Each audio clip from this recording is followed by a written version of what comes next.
Welcome to our study on the book of Romans. This is the Romans Education Part 7. And what we're going to cover now is in connection with the notes for sessions 23 and 24. Romans chapter 13:12. Let's take a look at that first verse.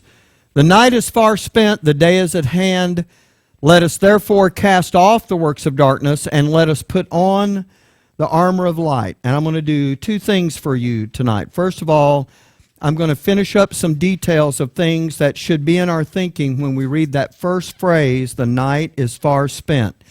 And then in the second session, I think you're going to enjoy that, but in the second session, what I want to do is take everything that we have studied, tie that together into a single narrative, and run that all the way through so that you see the continuous thread of action through the history of the timeline and understand the things that are happening.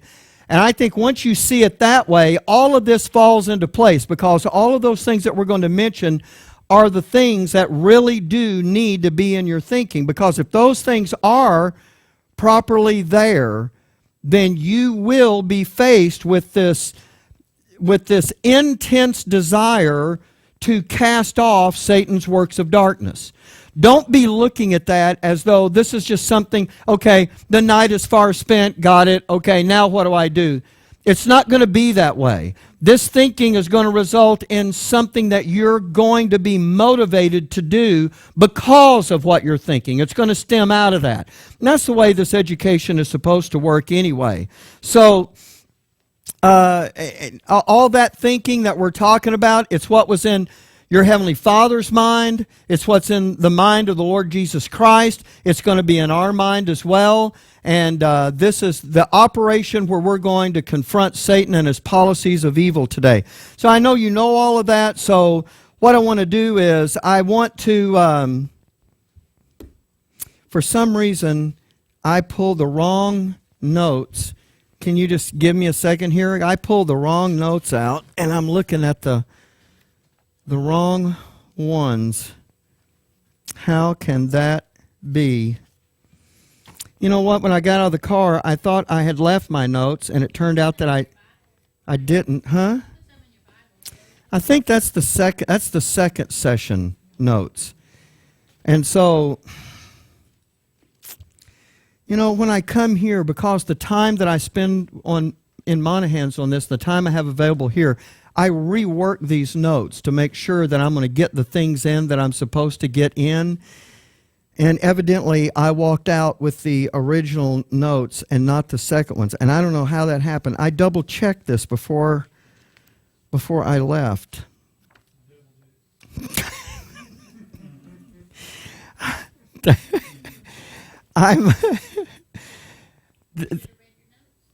I'm glad y'all are sitting on separate sides of the room. This is okay, whatever. Now, the issue of Satan's night. I want to. Gosh, now I'm just discombobulated. All right, here's what I need to do. I need to kind of pick this up where we left off, and let's see if we can't go forward with this thing. And all I'm trying to get by way of this initial introduction to this session is that godly thinking is actually going to motivate us to feel like we have to do something about what is going on. And it is because it's going to produce that hatred and abhorrence that we have for all of those things that are going on. Not just the works of darkness or the untruth that Satan is doing. And look, let me just tell it to you like this. What Satan is doing, I think everybody understands that terminology that we've been using of light and darkness and that kind of business. What Satan is doing is he is putting into place carefully crafted untruths that are meant to unseat and replace the truth. And those untruths are designed to be more appealing and more pleasing and more attractive than the truth is. And it's that makes it so much easier for that thing to be believed, because it's what people really want to believe. And I'm going to illustrate that for you once again. And then you can take any of a number of issues. And the way that gets taught today, and we understand what many of those issues are. Take the issue of prayer, for instance, the way prayer gets done today. You know what?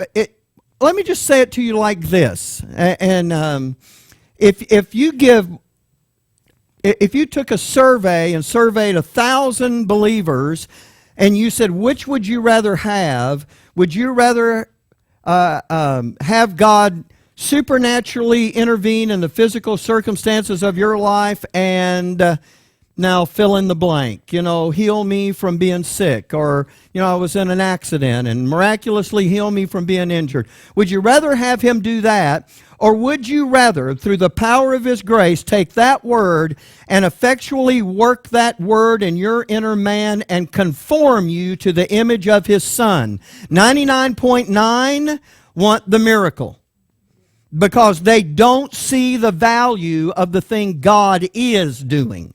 Now, just say it that way, not because you actually do have a choice. You don't.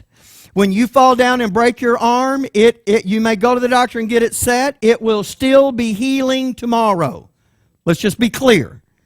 But what I'm saying is that's not what people want. And the untruth has now successfully unseated and replaced the truth, and people would rather have the untruth. And so they're dogmatic about sticking to the untruth, and they'll defend the untruth, and they'll want to conjure up all the things that they can to substantiate the untruth. They won't pull it out of Paul's epistles, but they'll go elsewhere in the Bible, or they'll go to a circumstance or a situation, or they'll tell a story that some preacher told. It won't be the Word, but it will be something else that will lend credence to the untruth. And that's what people want to do.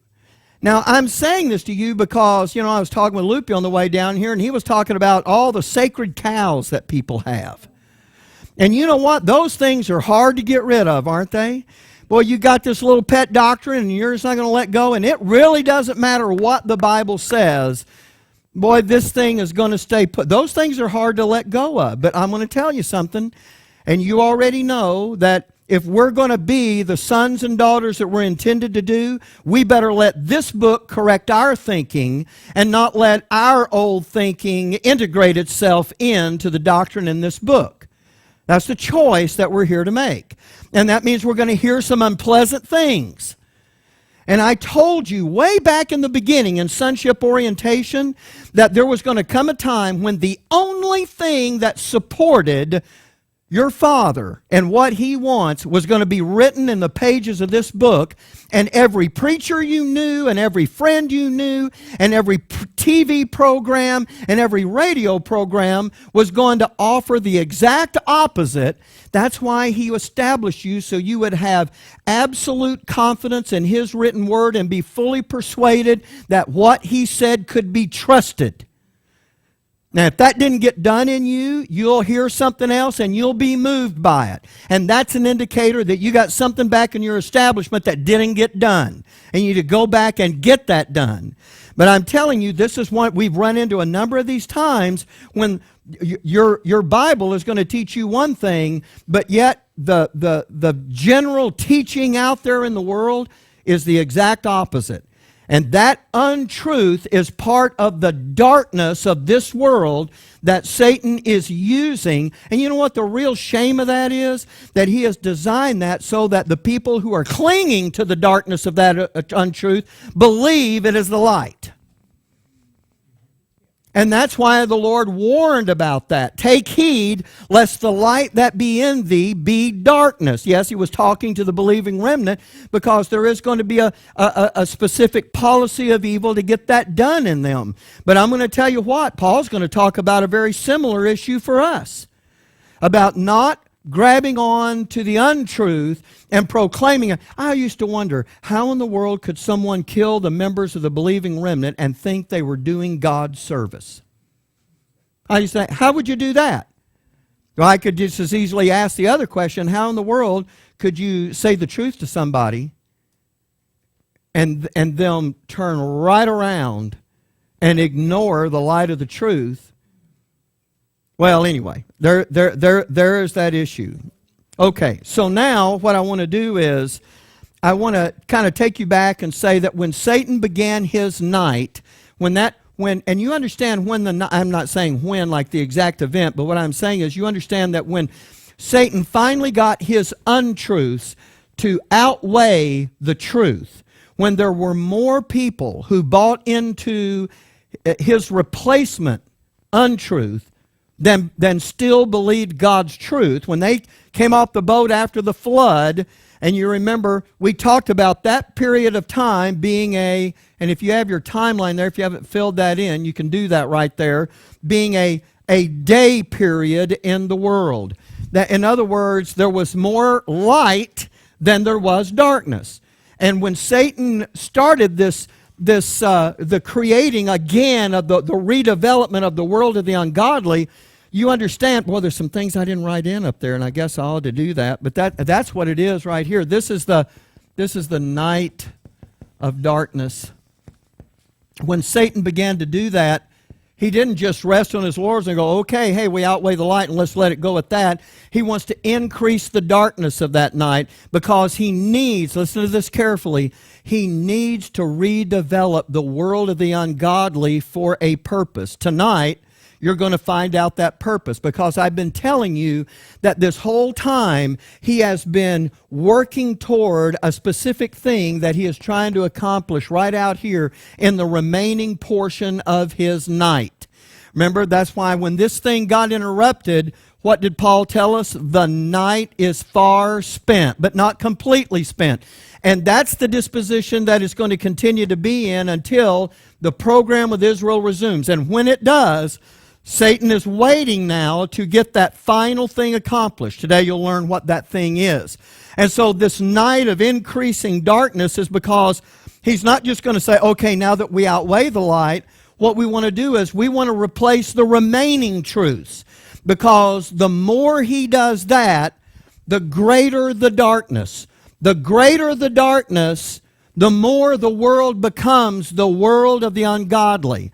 As the world becomes the world of the ungodly, something, and I'm not telling you right now what it is, but something takes place. And when that thing takes place, actually there's a series, I'm talking about it like a general issue, but there's actually component parts to it. And when that thing takes place, Satan will have achieved something that he had to achieve in order to get this final despicable event to transpire out here in the remaining portion of his night, which is also the reason that in this dispensation of grace, the things that fuel his night, those works of darkness, when we cast those off, we're actually impairing his ability to bring his night to that pitch black effect that he needs it to be, because once this dispensation of grace is over, he only has a small amount of time to accomplish what he wants. And this thing has got to be done quickly. He doesn't have time to rev everything back up again, because that's not how it works in the world. Ungodliness didn't happen in a moment or in a day. It didn't turn from day to night all of a sudden. But it was a process. And when you begin to stand in the way of what he's going to do out here by casting off the works of darkness and putting on the armor of light and walking honestly as in the day, he can't stand for that. Because now you're actually putting a roadblock in front of what because everything is resting on that. And we're going to talk about the details of all that, and I'm going to identify all of those issues for us as we go through. But I just want us to understand that when that night started, and now let me bring in this next issue that we were talking about at the end. I think we talked about it at the end of the last session. Maybe we didn't. Let me just see. Well, I don't have it on my notes here, but you know what? There was something that he was working. You know what? I don't guess I've told you about that yet. Ooh. Okay. Okay. Oh, okay. Oh, we just kind of talked around it, didn't we? Okay, well, we'll get there. Okay. So, Matthew chapter 5, Let's take a look at this. This is the Sermon on the Mount. I want you to understand something about the context of the Sermon on the Mount. When Jesus begins his public ministry, the first thing that he's going to have to do now, and you've heard me say this before, but I want you to see it in this context, is he is going to have to begin to teach those who believe he is the prophesied Christ, the anointed of Israel. He's going to have to teach them the corrective doctrine, because what they had been taught up to that time has been the teaching of the Pharisees and the Sadducees and the chief priests and the lawyers and all of those folks that have cast the law behind their back, that have made the law of none effect, that have used the vain traditions of men to forward their own agenda, and now he's going to have to undo all of that. And when he gets to the Sermon on the Mount, this is what he's doing, is giving that corrective doctrine. And he's going to, and by the way, let's look at it in the terminology we've been used to. I'll probably say this to you again, but I'm going to say it to you now.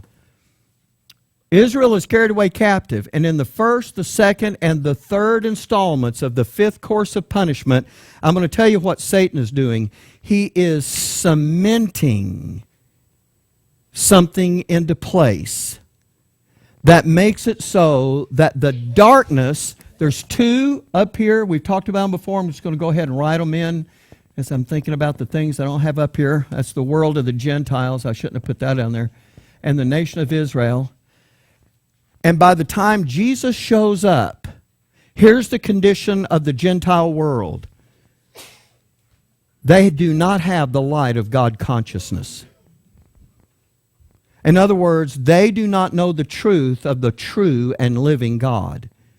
As a testimony of that, when Paul goes to Mars Hill, you remember what he sees? He sees an image made to every god imaginable, and he even sees one to the, in case they missed one, to the unknown God. But that's the fact. It's unknown.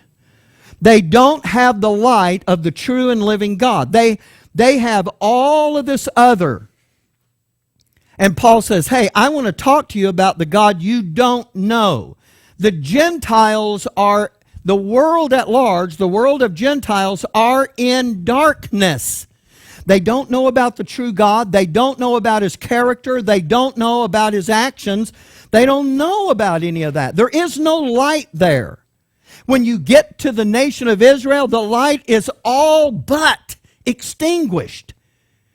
Because all of that corruptive doctrine that's been taught, I'm going to tell you what it has done. It has brought the nation to the place where, you know what, God is no longer any different to them than the gods of the Gentiles. And it really did get there. Now we're going to go back and look at the history of that, but I'll tell you that thing began to take place on back there. And look, in the beginning, when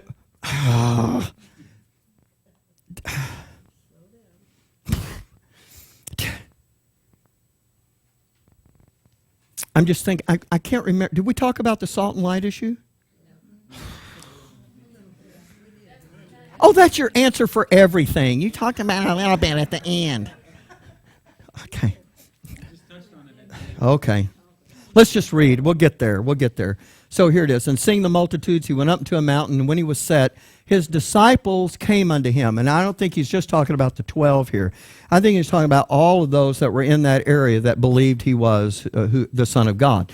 And he opened his mouth and taught them, saying, and this is what I'm talking about, is that he's now going to begin to teach those who have believed in him now the things that they're supposed to understand. And by the way, we left off last time, I believe we did, looking at Deuteronomy chapter 4, if I'm remembering that right.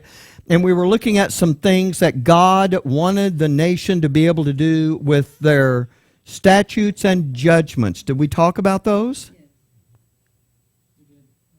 I did? Okay, so you got that, right? By those statutes and judgments, they were supposed to make a couple of different impacts. By the way, one of those impacts was on the Gentile world, and the other one was on the adversary and his policy of evil. And they were going to do that in two particular ways. First of all, by being light, and the second way by being the salt, the light of the world and the salt of the earth. All right, now, when Jesus shows up over here, he's going to be talking to them about issues. By the way, in Deuteronomy 4, they're not called light and salt. In Deuteronomy 4, what those issues are is being described in detail, but he doesn't use these two words. We're going to look at that today, and I'm going to show you in Deuteronomy 4 exactly what is the light issue and what is the salt issue, so you'll be able to see that back there. You'll understand that's it. So when Jesus comes along and starts to do the Sermon on the Mount, and he calls it light and salt, it makes perfect sense, because then you understand that's what the nation was called to do among the Gentiles from the beginning. And so he's just using that terminology, and then when you see it, you kind of go, oh yeah, you know what? That's exactly what that was back there. And that's kind of the issue that's there. All right, so now let's go to this next one. Verse 13. Ye are the salt of the earth, but if the salt have lost his savor, wherewith shall it be salted? It is thenceforth good for nothing, but to be cast out and to be trodden under foot of men.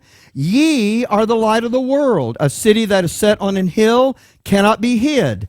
Neither do men light a candle and put it under a bushel, but on a candlestick, and it giveth light unto all that are in the house. Let your light so shine before men. Now watch this next part. And I know many of you know this by heart, but here it is. Let your light so shine before men. And when he says, let your light so shine, look, don't think ambiguously, thank you, about that word. That's the light of the truth. What truth is that? Well, look, if you're talking about the Gentile nations, the very first light of the truth they need to understand is the light of the truth of who is the true and living God. That's the first things first issue. And unfortunately, the second basic truth, as Paul laid it out in his gospel in Romans, first 2 chapters, is that the wrath of God is going to be revealed against all unrighteousness of men. So there's things they have to understand. By the way, those are the things that are meant to cause them to believe the gospel. All right, so let your light so shine before men that they may, now I didn't highlight it, but you'll get it, that they may see your good works and glorify your Father which is in heaven. When he says, and glorify your Father, you have to understand the sense in which that's being said. Now, I don't have it in the PowerPoint, but if you remember, I think we read this last time back in Romans 1, when he says, because when they knew God, they glorified him not as God. That's the issue.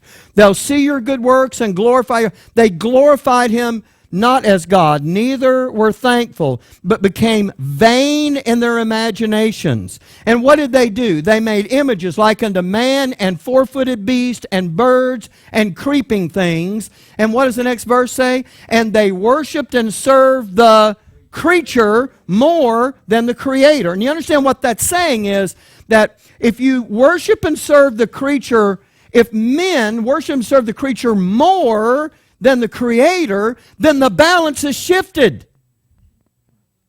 The light of God consciousness now has diminished to a level below the untruth, the darkness of untruth, that God is not this God, but it could be these birds or the sun or the stars or this four-footed. You see what I'm saying? When it says they loved and served the creature more than the Creator, you understand that's when the night took place.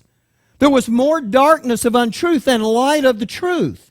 And so when that night takes place, by the way, that little title that when Satan was talking about being the possessor of heaven and earth, when he's talking about the heavens, it's the title of the prince of the power of the air. When he's talking about the earth, it's the prince of this world. We talked about this other title that he has that's called the power of darkness, and he doesn't really begin to function as the power of darkness until his night comes into being.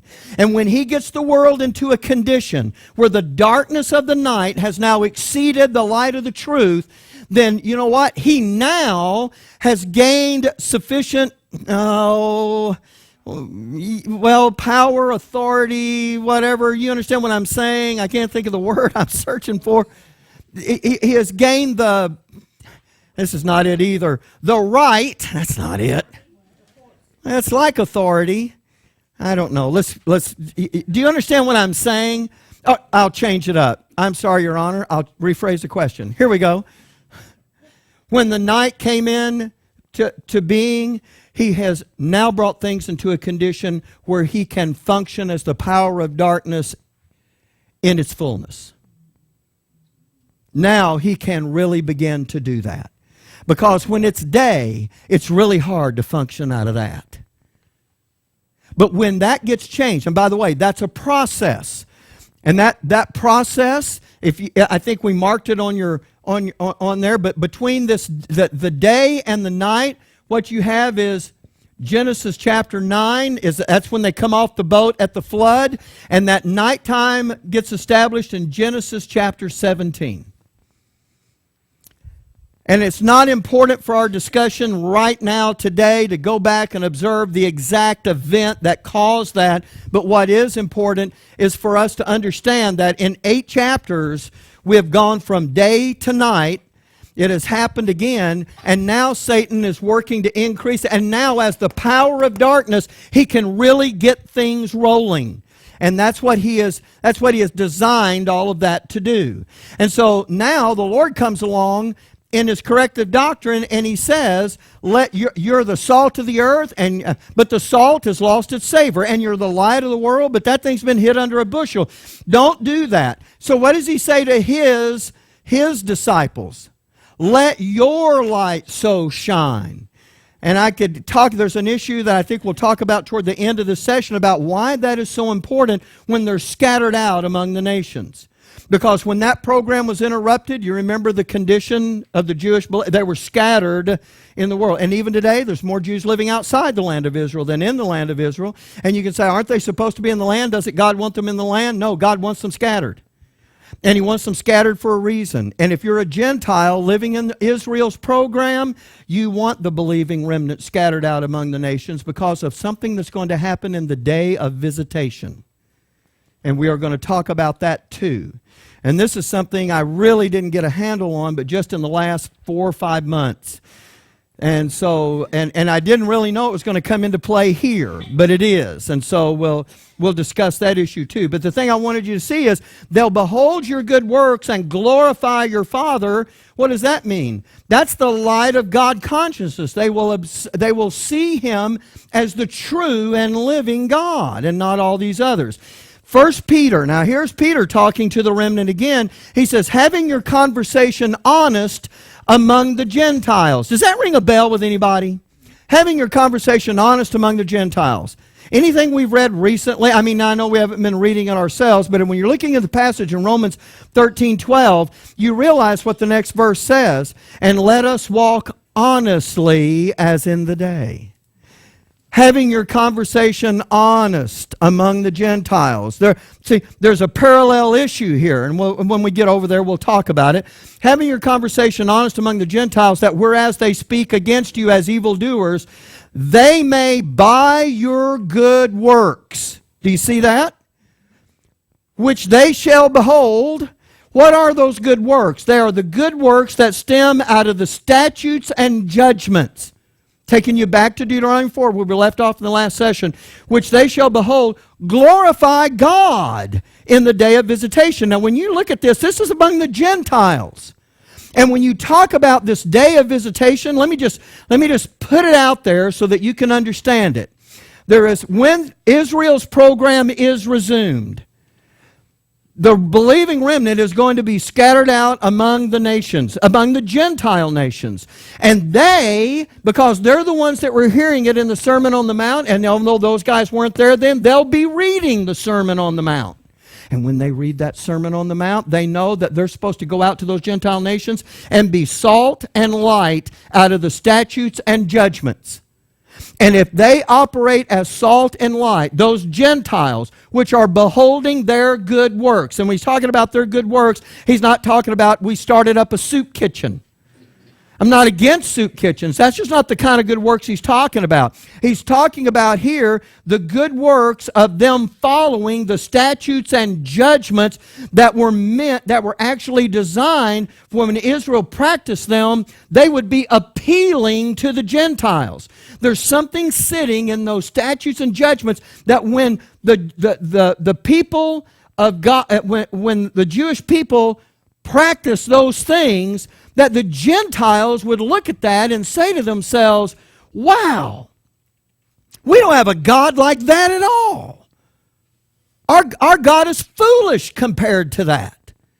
And there's something about that makes that appealing to them. But look, if you're not being light, and if you're not being salt, the Gentiles don't see any of that. Well, I do want to talk about this day of visitation thing, and how are they going to glorify God in the visitation? And once again, that glorified God is the light of who is the true and the living God. And here's what's going to happen. I'll just say it this way so we can say it, and we'll move on to these verses in just a little bit. But when that program resumes and the remnant, the believing remnant, is scattered among the Gentile nations, and they, out of those statutes and judgments, perform those good works, the Gentiles are given an opportunity to respond positively to the light of God consciousness, or to glorify God as God. Remember what the problem was? For when they knew God, they glorified Him not as God. They didn't see Him as God. They saw other things as God. And so here's what's going to happen. The testimony of that believing remnant, if the nation, and all in the day of visitation, every nation of the world will be given an opportunity to respond positively or negatively to the light that the remnant is shining in that nation. Now listen to this. If they respond positively, they will be omitted from the judgments of Daniel's 70th week. If they respond negatively to the light and the salt issue that the remnant is putting on display in that nation, they will receive the same judgments as the Antichrist kingdom. Now that is an issue worth being aware of. This is going to have to happen before the judgments start. Yes. I don't know. This is the only way that it's listed, is in the day of visitation. So you would either say it will happen in a day, or there will be a day in which this nation, the day for this nation may not necessarily be the same day as it is for this other nation, but prior to those judgments falling on the world, every nation is going to have an opportunity, and for them, that is their day of visitation, and they're either going to see those good works and glorify God as the true and living God. In other words, that believing remnant has got the right idea, and we believe that. And if they believe that, look, the rest of the world will turn against them, but you know what God says? You guys need to just take a break while we do something over here. I mean, it won't be exactly like that, but you understand what I'm saying. Those judgments won't fall on them. But if they respond negatively to that light and they go, you know what, we don't believe that, God says, fine, then you're going to be in the same boat as this other bunch. And what time frame is that in regards to that day all Israel will be saved in a day? That is going to have to happen. That is going to have to... Immediately before He returns. That's got to be right out here at the great and terrible, the Advent. Right. So this is all, this day of visitation, this is something that's happening back before the day of wrath. Now, that's a huge issue, which explains why, look, see, do you see the genius of this? Satan thinks, you know what, let's scatter the remnant out. And God is saying, great, salt and light going all over the world. Now the nations have an opportunity to respond to the light of God consciousness. Or to say it this way, to glorify God as God. Because that's the God that's going to be presented by the believing remnant.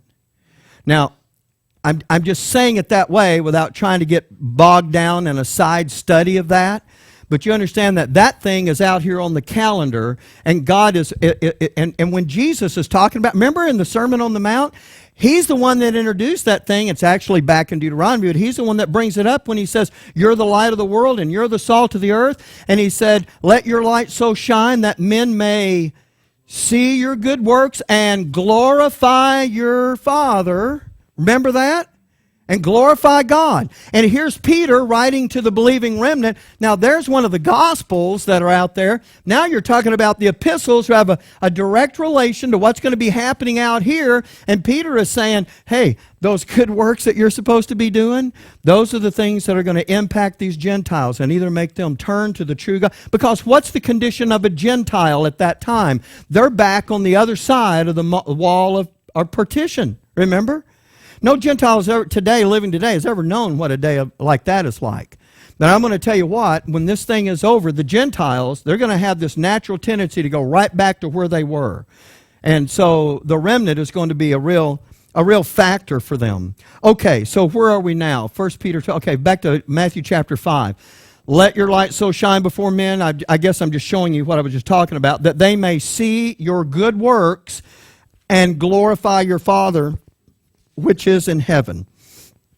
Let's see. Back to Deuteronomy chapter 4. You have to understand that when we look at this, when Israel enters into the land, there was something they were supposed to do back there to actually impact those Gentile nations. Let's look at it in Deuteronomy chapter 4 and verse 5. Behold, I have taught you statutes and judgments, even as the Lord might. By the way, I have taught you. This is Moses talking to the people. I have taught you statutes and judgments, even as the Lord my God commanded me, that you should do so in the land, whether you go to possess it. So this is going to be happening there. And by the way, even because this is Deuteronomy, you remember they got the first giving of the law. And then remember, they sent spies into the land, and there's giants, and they wander for 40 years, and now they're back at the edge of the land, and they're about to go in again. And now there's a re-giving of the law. If you ever read those two givings of, and that's what Deuteronomy means, is a second giving of the law. And if you read those two accounts, there's a slight difference between them. I'm not saying God is substantially changing things, but here's what the difference is. As they go through the Deuteronomy reading of the law, God is now emphasizing something to them that was not emphasized in the first giving of the law. And here's what He's emphasizing.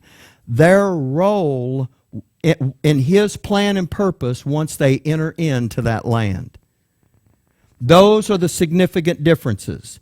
And He says, when you get in there, and this is what He's about to talk about here. He says that you should do so in the land, whether you go to possess it. And now, the next verse 6. Keep therefore and do them, for this is your wisdom and your understanding in the sight of the nations. That's the Gentiles, isn't it? He said, you know what? When you get into this land, by those statutes and judgments that you are doing, keep them therefore and do them. This is your wisdom and understanding. When He says this is your wisdom and understanding, it means that those Gentile nations are going to be looking at them and going, wow, there is no people so wise as this people. Look at them. There is no people that has an understanding of God like this people. And He says, and that's your wisdom and understanding in the sight of the nations. That's how they're going to feel about you when you do this. So let's read the whole passage now. Keep therefore and do them, for this is your wisdom and your understanding in the sight of the nations, which shall hear all these statutes and say, surely this nation is a... I mean, He just told you what it was up here. Is this, he's just telling you, right? Surely this a great nation is a wise and understanding people. He told us that this is what they're going to say.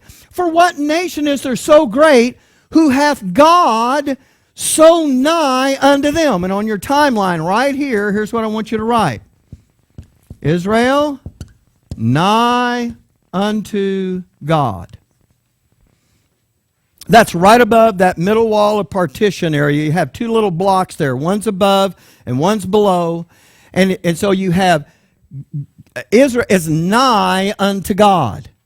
But what does the Bible say about the Gentiles? You can put them in the box below, and we'll go ahead and fill it in while we're filling in on our timeline, that they are far off. The Gentiles are far off. Israel is nigh unto God. Huh? Okay, everybody with me so far? You know where you're writing all of that? Okay. And so Moses is saying, look, and by the way, this is what we're reading here. For what nation is there so great, who hath God so nigh unto them? Do you see? This is exactly what he's trying. This is what you're supposed to be able to put on display, that when the Gentiles see it, it makes this kind of impact on them. As the Lord, and he quits quoting there what they're going to say. He says, as the Lord our God is in all things that we call upon him for. Of course. And now give me this next one, Trent.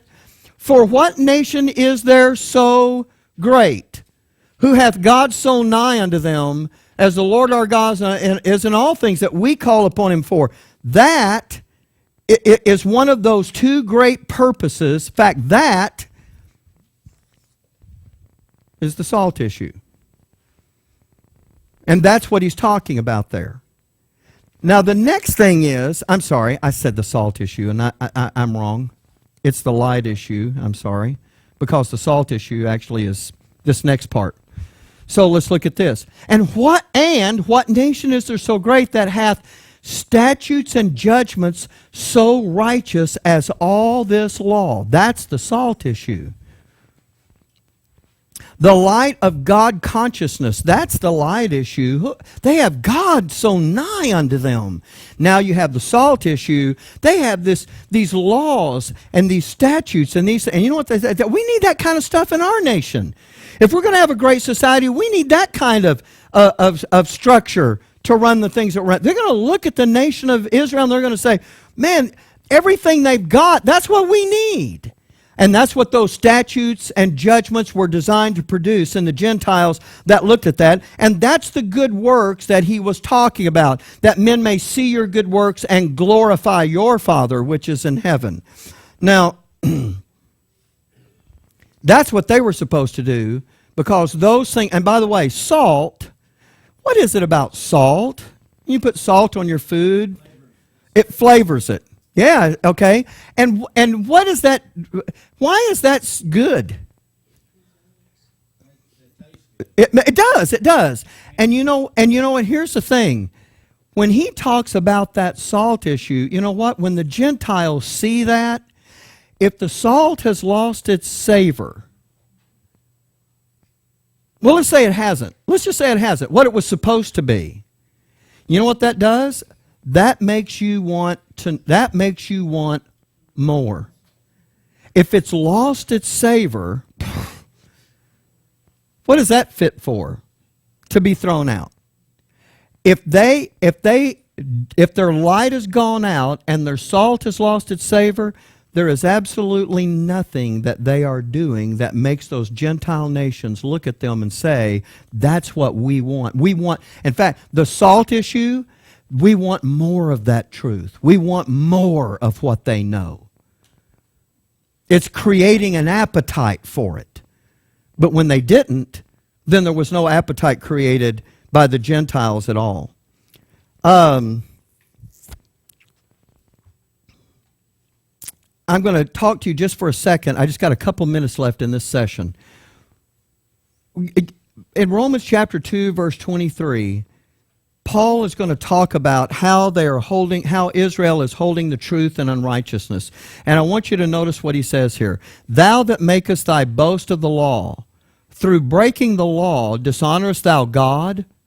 For the name of God is blasphemed among the Gentiles through you. By the way, Paul didn't write that first. He says, as it is written. The prophets wrote that. And you know what they were saying? Instead of the light of God, the true and living God, being given to the Gentiles and them wanting more and more of that, now God says, my name is blasphemed among the Gentiles because you didn't do these issues. Do you see how that worked? The exact opposite way of the way God intended that to work. And now Romans 2:17. Behold, thou art called a Jew, and restest in the law, and makest thy boast of God, and knowest his will, and approveth the things that are more excellent, being instructed out of the law, and art confident that thou thyself art a guide of the blind. And you know what he's saying is, you understand the purpose that God had for you. You were a guide to the blind. Who was far off and in darkness? It was those Gentiles. With what people did God deposit the light of the truth of his word? Yeah, that's right. And he was saying, you know what? You were supposed to be a guide to the blind. And you knew that. And he says, a light of them which are in darkness. You had the truth. You had the light. You were supposed to have that. An instructor of the foolish, a teacher of babes, which has the form of knowledge and of the truth in the law. He says you were supposed to do that. That was your job to do that. Now give me that next verse. He says, no, by the way, back me up. Don't show that verse yet. He says, you're confident that you were supposed to do, and by the way, they were. They were right. They were supposed to give a light to those who are in darkness. But you know what happened? When Jesus talks to them over here, he goes, you know what? Your light went out.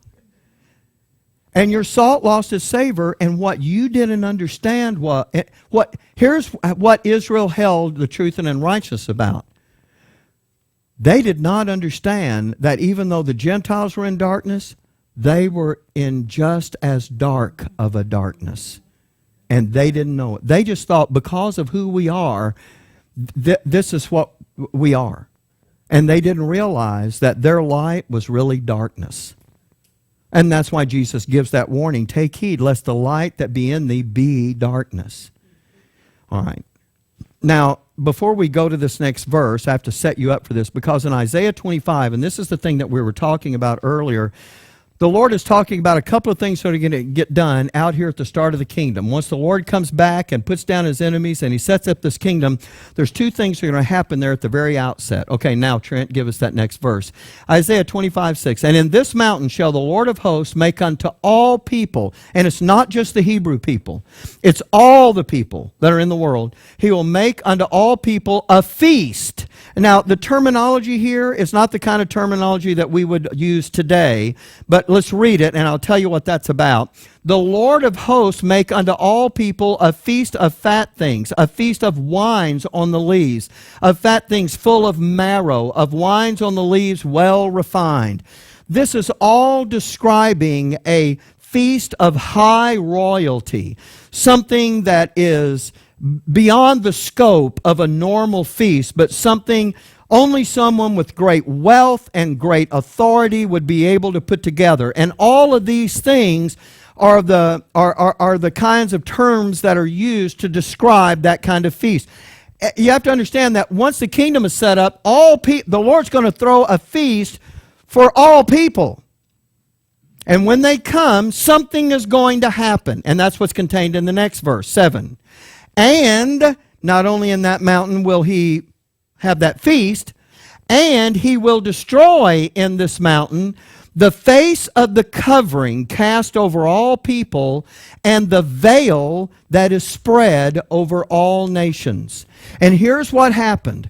When this night, when the day turned, and then finally men began to worship and serve the creature more than the Creator, and this night where the untruth was more prevalent than the light of the truth, not only does he now begin to really work as the power of darkness, not only does it become a night status in the world, but at this point Satan puts something in place, and that is his covering over all people. And that covering that we talked about last time, when you put a covering over something, whatever's under that covering,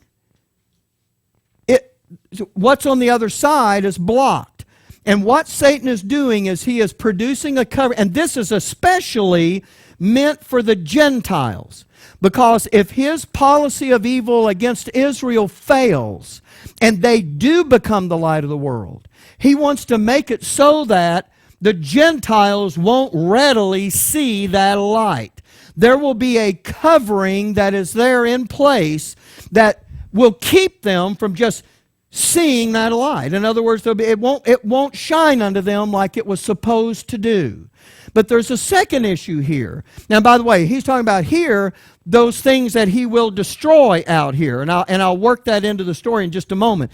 He'll destroy in this mountain the face of the covering cast over all people and the veil that is spread over all nations. And I had you highlight, matter of fact, I think it's squared off on your timeline there, that right there, this is the place where the veil came into play. Because, and don't think of a veil like a bridal veil that's sheer. Think about that heavy veil of the temple that separated the holy place from the Holy of Holies. That thing was densely woven. It was colored. It was a thick curtain so that you couldn't stand on one side of that and see what was happening on the other side. This is a double covering effect that Satan has put into place, and he had to earn the right to do these things. He earned the right for the covering by bringing his night into existence by it outweighing the light. And when Israel goes away captive into Babylon, Satan is now allowed to come into the land to set up his base of operations in the land of Israel. And Israel, I'm going to quote the prophet here, became his lawful captive. And now he has earned the right to put his veil into place. It's a double covering, and that thing is not... By the way, both of those things are still in place today. Which is why, if someone is in darkness, and they're under that covering and under that veil, you can tell them the absolute truth and show them the verses that talk about it, and they don't get it. And I'm going to give you an example of this in the next session where the Bible, when John writes about it in his gospel, and he talks about when Jesus came in, that he came in as the light of the world, and he says, and the light shineth in darkness, and the darkness comprehended it not. Did he say the light didn't do a very good job of shining? Did he say, well, the light was kind of dim, and the darkness really, you couldn't see much of it? Did the light do his job? Yes, he did. He shined in the darkness, but because of the covering and the veil, even though the light was there and he was doing his job and he shined in the darkness, here's what the darkness said: I don't see it. I don't see it. And that's the way most people will be about the light of the truth in almost anything you want to talk about. Talk about right division. I don't see it. I know you don't, and I know why you don't. Because the darkness has engulfed you, and you're under that covering and under that veil, and you can't see that light. You think I'm kidding. I'm not being mean about them. I'm saying this is something the adversary did for that purpose. This is why he did it. That's why it doesn't matter how many scriptures you... I don't believe it. There are some people that see the light, but they respond negatively to it.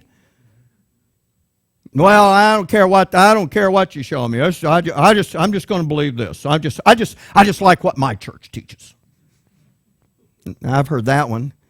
Okay. Well, it's all about what you like.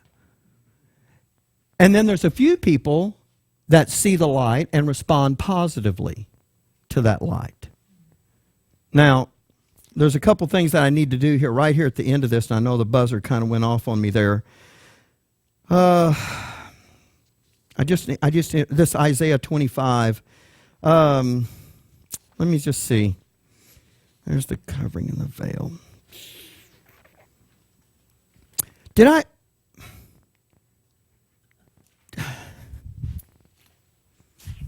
I don't know why I did this like this. There's something I was going to have you put in. Oh, I know what I was doing. Look, on this little box down here, by the way, on your box, it kind of goes around the legend.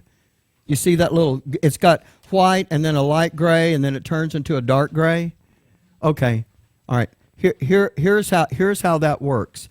This first box is the covering. That's where that goes. I wrote it up here, but I'd forgotten I'd made these boxes for you. This is where the covering comes into play. This is where the veil comes into play.